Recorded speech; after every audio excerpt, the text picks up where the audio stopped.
Hello student, welcome to my channel. Student, आज के इस वीडियो में हम क्लास 9th मैथ चैप्टर 7.1 का क्वेश्चन नंबर 8 हल करेंगे। ये आपका लास्ट क्वेश्चन है।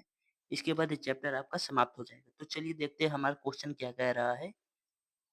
एक समकोण त्रिभुज एबीसी में जिसमें कोण सी समकोण है, यम कर्ण एबी का मध्य बिंदु है, सी को यम से मिलाकर डी तक इस प्रकार बढ़ाया गया है कि डीएम बराबर सीएम है। बिंदु डी को बिंदु बी से मिला दिया जाता है।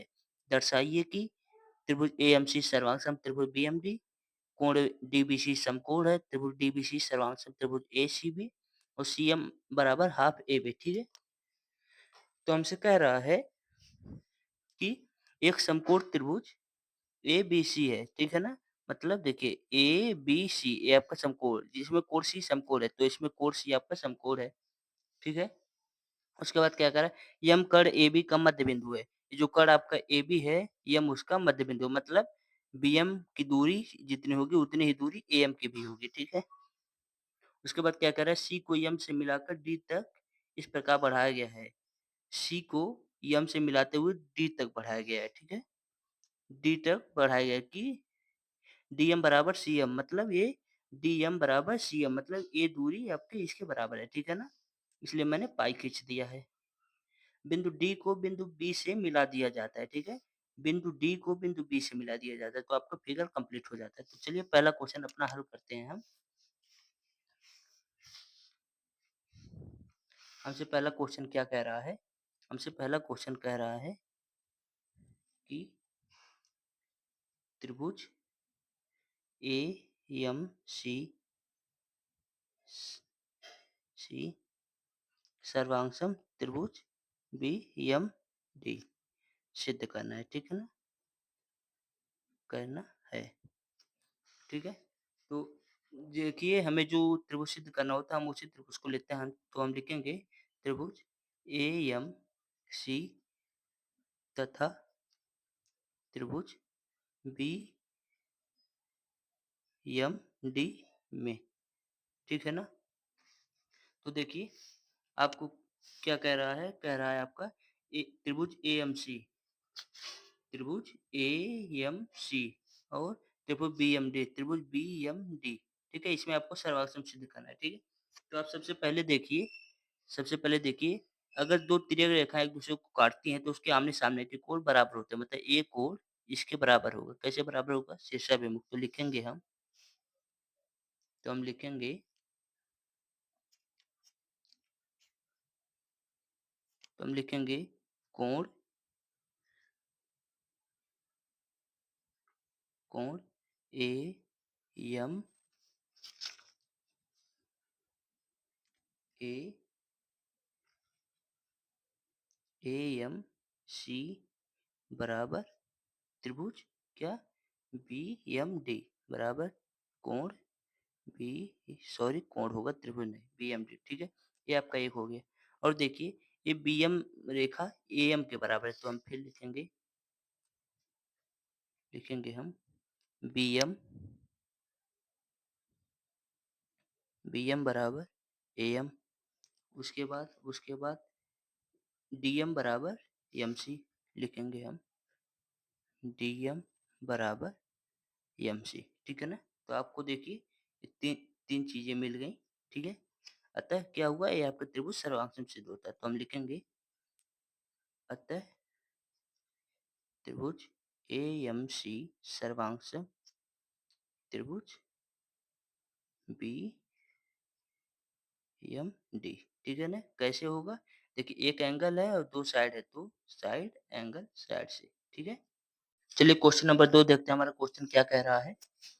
हमसे क्वेश्चन कह रहा है कि सिद्ध कीजिए कि कोण डीबीसी समकोण है। ठीक है, तो हमें सिद्ध करना है ये जो हमारा कोण बी है ये समकोण है। ठीक है, तो देखिए आप, जैसे हमने इसके पहले हमने इन दोनों त्रिभुजों को सर्वांगसम सिद्ध किया है। ठीक है, तो आप जानते हैं कि सर्वांगसम जो त्रिभुज होते हैं उनके संगत कोण और संगत भुजाएं बराबर होती हैं। ठीक है, तो आपका जो कोण बी होगा, इसमें देखिए कोण बी जो होगा, ये दोनों त्रिभुज सर्वांगसम है, तो कोण जो बी होगा इसके संगत कोण जो ए है ये इसके बराबर होगा। ठीक है ना, कोण बी कोण ए के बराबर होगा। ठीक है ना, तो हम लिखेंगे क्या कि कोण CAM बराबर कोण DBM।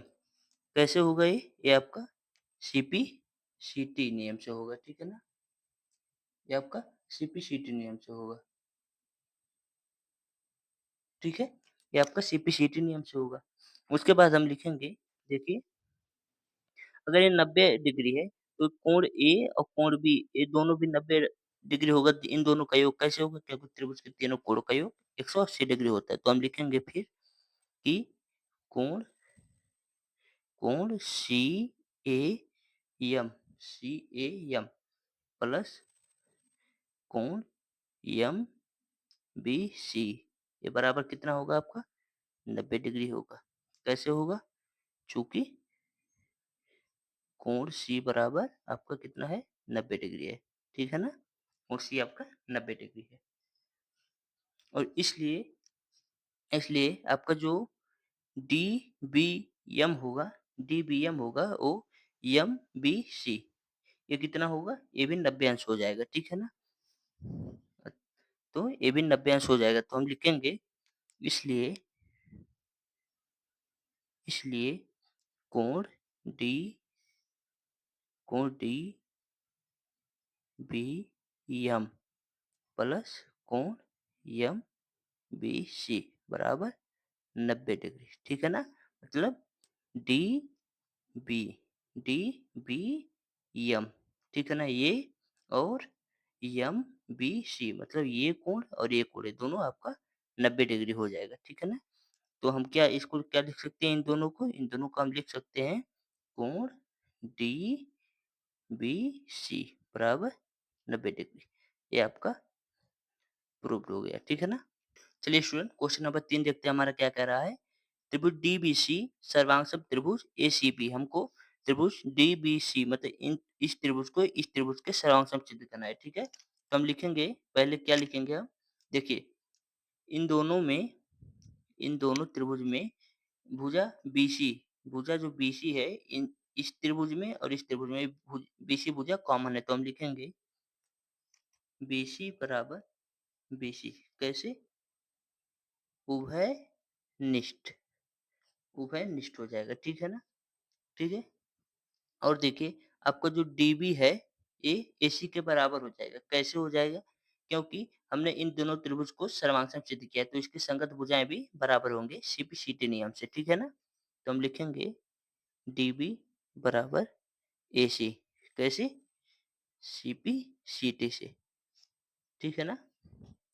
और उसके बाद क्या एक एक चीज़ और देखना है तो हमें देखिए हमें पता है कोण बी और कोण सी बराबर है दोनों 90-90 डिग्री है। लिखेंगे हम लिखेंगे कोण DBC बराबर कोण ACB बराबर कितना है? 90 डिग्री कैसे? दिया है, ठीक है ना? दिया कैसे? क्योंकि हमने अभी ऊपर सिद्ध की, ठीक है? अतः क्या हुआ आपका? अतः अतः त्रिभुज DBC सर्वांगसम है त्रिभुज ACB के, ठीक है ना? ACB के कैसे होगा ये? यस नियम से होगा, ठीक है ना? चलिए चौथा क्वेश्चन देखते हैं क्या कह रहा है। सिद्ध कीजिए सीएम बराबर हाफ एबी, ठीक है ना? आपसे पूछ कह रहा है कि ये जो सीएम है ये एबी के हाफ है मतलब हमसे वही प्रूव करने के लिए कह रहा है कि बीएम बराबर एबी है, ठीक है ना? तो हम लिखेंगे क्या? देखिए आपका त्रिभुज डी बी सी सर्वांगसम है किसके? त्रिभुज ए सी बी के। त्रिभुज आपका डी बी सी सर्वांगसम है त्रिभुज ए सी बी के, ठीक है ना?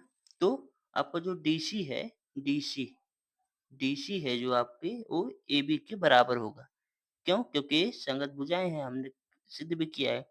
तो डीसी बराबर आपका ए बी होगा, ठीक है ना? तो हमने माना कि ये जो हाफ डीसी का हाफ है वो एबी के हाफ के बराबर है, ठीक है ना?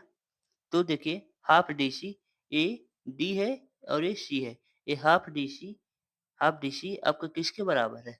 ये हाफ डीसी आपका सीएम के बराबर है, ठीक है ना? ये दोनों बराबर है हमें पता है ना? तो हम लिखेंगे ये सीएम, ठीक है ना? और देखिए हाफ एबी जो एबी का आधा है, एबी का आधा है, वो किसके बराबर है? एएम के बराबर है, ठीक है? तो हम लिखेंगे एएम, ठीक है? तो जैसा कि आपको पता है क्वेश्चन में कि एम जो है, एम एबी एबी और डीसी का मध्य बिंदु है, ठीक है ना?